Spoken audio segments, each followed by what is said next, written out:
Okay, so what I've done here is I've given you the equation y equals -1/5x plus 3.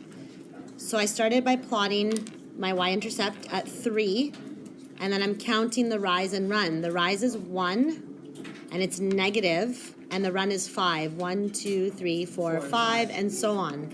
Go down 1 over 1, 2, 3, 4, 5.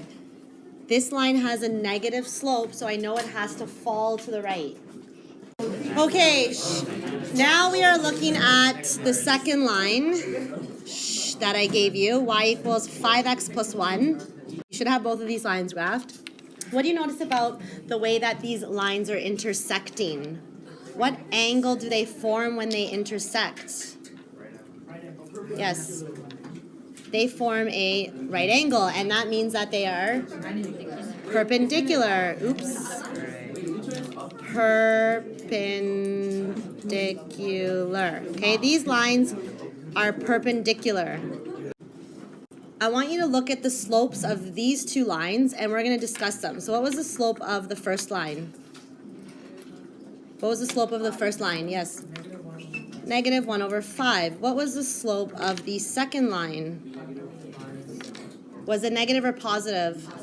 Positive 5/1. I want you to examine these two slopes. What can you tell me about these two slopes? Anything, Anthony? They're opposites. In what way are they opposites?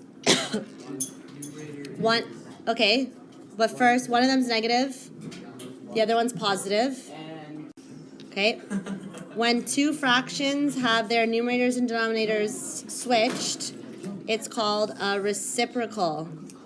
So the slopes, copy this down please, are negative reciprocals. That means that one of them has to be positive, the other one has to be negative. And if you think about it, if two lines are intersecting at a 90-degree angle, one of them is going to be negative, it's going to go one way, and the other one's going to be positive, it's going to be going the other way.